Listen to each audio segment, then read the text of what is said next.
Jadi timbullah oleh kerana khilaf ulama dalam masalah ini, jadi timbul lagi soalan, jadi kita nak baca kuat ke nak baca perlahan bismillah? Mazhab Hambali dia perlahan. Mazhab Syafi'i kata kena kuat. Maka kerana itulah para ulama membuat rumusan, dia kata la syakka annal jahra bil basmalah, maknanya kita kuatkan bismillah dalam salat. Salah satu daripada pandangan ulama harus, bukanlah suatu benda yang tidak baik.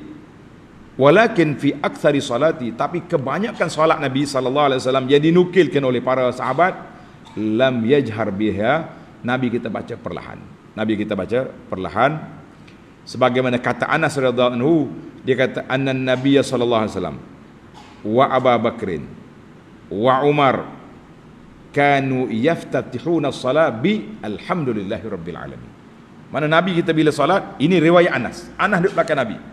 Dia kata Nabi kita mula salat, dia tak bunyi bismillah. Kita dengar alhamdulillahi rabbil alamin.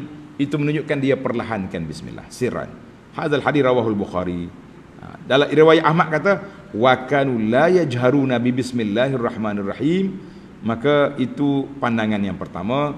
Jadi mazhab Syafi'i lah, oleh kerana dia isbat bismillah ini salah satu daripada ayat Fatihah, maka hukumnya sama dengan ayat-ayat yang lain, dikuatkan ketika solat jahri dan diperlahankan ketika mana?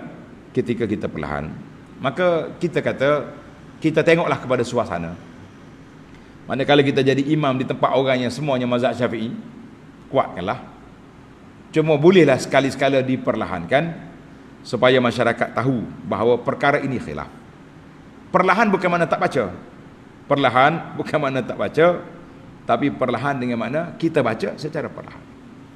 Jadi ambil jamak di antara dua qaul, ini pandangan yang harmoni insya-Allah. Jangan kata pula ini menyalahi. Jangan. Sebab itulah baru ni Imam Masjid Haram, Masjid Madinah datang. Kita beri penghormatan kepada dia supaya jadi imam. Salah seorang daripada pegawai bisik dengan Anas. Abu Anas cakap dengan imam, perlahan kata kuatkan bismillah. Nanti dia mari pula sini, kita tak beri dah jadi imam. Kita kata ya akhi, naik bulu roma saya. Ya akhi, Imam Masjid Haram yang ada pandangan dia, dia berpegang dengan mazhab dia, tokoh ulama yang dihormati, Syekh Abdul Muhsin Al-Qasim. Abu Anas nak pergi nasihat dia, suruh kuatkan, suruh dia tukar mazhab dia jadi mazhab kita. Hei, kata, di mana aku nak letak muka aku? Saya kata tak apalah, kalau tuan tak izin, kita tak payah dia jadi imam, biar dia mari saja ke negeri kita. Sepatutnya benda-benda macam ni kita toleransi, kita hormat kepada seorang, kedudukan seorang tokoh Imam Masjid Haram. Ikut dia lah, nak perlahan ke nak kuat. Kita yang biasa dah pergi ke Masjid Haram Mekah ni, ada yang pergi 2 kali setahun, ada yang pergi dah banyak kali pergi, tak pergi pun tengok live Masjid Haram.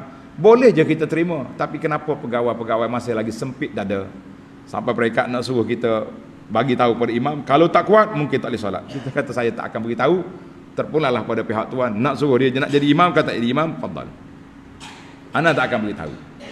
Cuma kita bisik dengan dia, kita kata budaya orang sini kalau lepas solat dia ada doa. Kita tengok imam masya-Allah mura'ah, meraihkan suasana. Lepas solat dia perlahan dah, dia zikir senyap, kemudian dia angkat tangan. Dia angkat tangan tapi tak kuat lah, tapi yang penting dia meraihkan suasana. Tapi kita nak suruh dia, nak arah dia supaya tukar mazhab dia kepada mazhab kita dalam masalah basmalah, saya kata sangat berat. Sedangkan perkara itu perkara khilaf, dan saya pun tahu dia baca bismillah. Sebab kita duduk tepi dia. Di Masjid Haram waktu dia jadi imam, kita dengar je dia baca bismillah.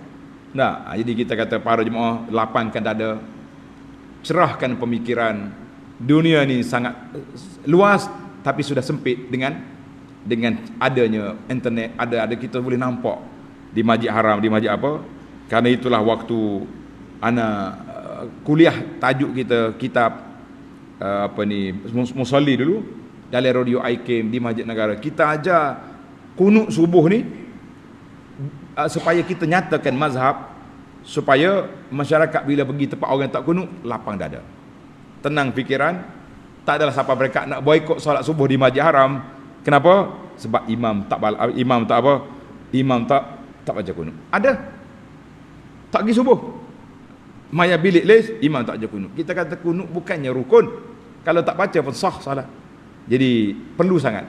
Mudah-mudahan pendekatan yang saya ambil bitaufiqi minallahi azza wa jalla, saya harap betul lah kita punya cara, metod dedahkan pandangan supaya masyarakat lebih lapang dada. Yang kita bimbangnya setengah ustaz ni, ini mazhab apa ni? Apa macam ni?